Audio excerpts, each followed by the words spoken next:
So magandang araw po mga kasama sa gun community, no? So sa susunod po na video na itatampok natin ngayon, ginamit po natin yung mga eksena sa pelikula ni Fernando Poe Jr., no? Credit to FPJ Productions po, no copyright infringement intended. So parang educational po ito, purpose yung video natin para ipakita po yung value ng tinatawag nating shot placement. Iba po kasi yung sitwasyon pag tayo po ay may engage, kailangan po confident tayo and we are sure of our target. So dapat po ang tamaan natin pag nagpaputok tayo ng baril, yung target lang po natin. So wala pong ibang dapat na tamaan kasi tayo po ay nagde-depend sa sarili natin or sa buhay ng ibang tao. So yun, panoorin po ninyo kung paano po natin i-execute Tignan po natin, compare natin yung eksena sa pelikula at yung ating drills.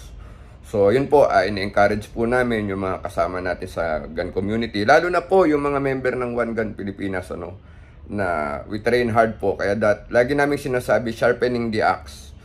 Yung ating skill po ay i-hone po natin, i-develop natin, i-enhance po natin. Dahil malaki pong responsibility po ang pagdadala po at pagke-carry ng baril. Yun lamang po, panoorin po natin ang video. Magandang araw po sa ating lahat. At dagdag na rin po namin yung mga kasama natin na expired na po yung inyong mga LTAP and firearm registration po. Sabi nga ng CSG, huwag tayong maging biktima ng sarili nating expired na lisensya. So again, we encourage everyone po na yung ating mga expired na LTAP at saka firearm registration po natin, i-renew na po natin yan.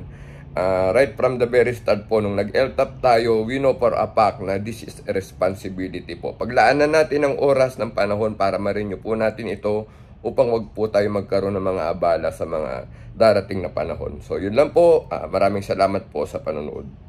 One Gun Pilipinas po.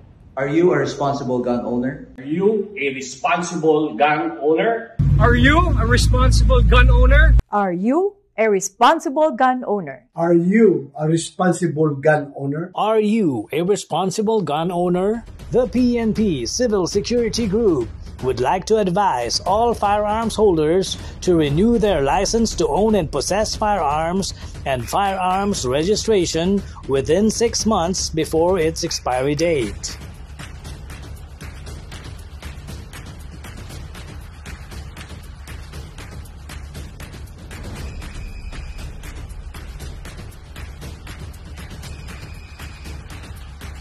Tumawag na at makipag-ugnayan.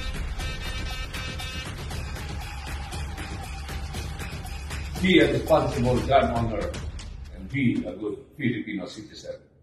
Huwag maging biktima ng expired mong lisensya. Akala ko hindi mo sisiputin ang pasabi ko. Pagkaka ko, nagkadaga ang dibdib mo. Kahit sino, basta't nagpasabing gusto akong makausap, hinaharap ko. Ano ba ang problema, kaibigan? Hindi kita kaibigan! Lalo ba't sa pulis na katulad mo? Kung ganon, anong kailangan mo sa akin? Gusto ko malaman kung bakit ka pinansagag S-45. Gusto ko magkasubukan tayo ngayon. Bakit pa tayo antong doon? Maaari naman natin pag-usapan yan sa mahusay na paraan.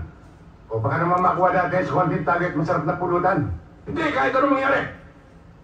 Gusto kong patunayan na yung bansag sa'yo ay isang malaking katartaduhan. Kaya pumunod ka na ese para malaman ko na kung gaano kakabilis. Alam mo masakit niyan? Hindi mo na malalaman yun.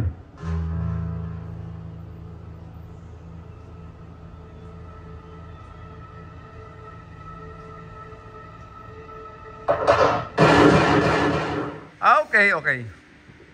Alright, ayan na po yung lobo. Ayan. Ito yung lobo, nababarilin natin. Gagayahin natin yung eksena ni FPJ doon sa pelikulang Esing ng Tondo. Ayan. So isang bala lang ang ginamit niya. Pinipilit sa mga taong pagbarilan pero ayaw niya. Diba? Ngayon, sabi niya baka pwedeng kunin sa magandang usapan. Dito, tabas ka sa likod bro. Ayan. Makulit yung tao. So wala nang option si Esing kung di. Kasi siya eh. So tignan tignan mo, dapat nakatutok yata yung dito. Dito yan. Yan. Iyayin natin dito. Ready? Up! Kailangan tamaan. Tinamaan na. Tinamaan natin. So, pwede pala yung ginagawa ni PJ. Susunod, 55 po, gamitin natin doon sa military ko. Thank you. So, ayan yung ating lobo, no? Parang gusto yata niya isang kamay natin patamaan, no? Subukan natin kung kaya natin. Using CCP-10SC. Again. Let's load. Kamay. Ready. Up.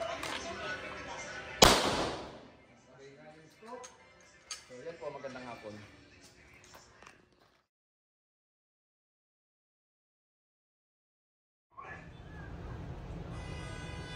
Itero! Taputin mo yung balik mo! Huwag ka matalalaki, Bidong! Taputin mo! Taputin mo! Taputin mo! So, ayan. Ang hostage taker natin ay ang black balloon. So, draw and fire from holster. Kailangan tamaan natin yung black balloon. Press check. Pagbunot natin, nakikipag-negotiate tayo gamit itong ating SC, CCP-10SC. Nakikipag-negotiate tayo. Ayaw na talaga niyang makipag-cooperate. Gusto na talaga niyang saktan yung ating hostage taker. We have nothing to sabay to, hilaan mo yan. negotiate. Ayaw na po makipag-usap. Kailangan, nagbigay na po ng signal ang ating commander na kailangan putukan na po siya. Bibilang tayo ng 3. 1, 2, 3. Ito. Yun, tinamaan po natin.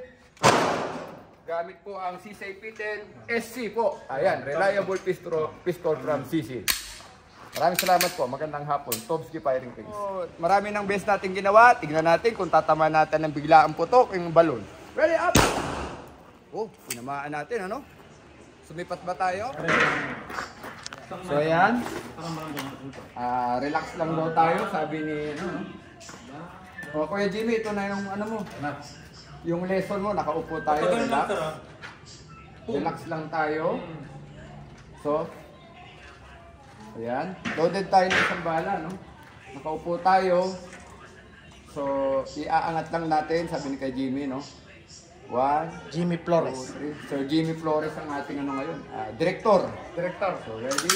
Pag-angat natin, kailangan tamaan natin ang load. Ba't tinamaan, ano?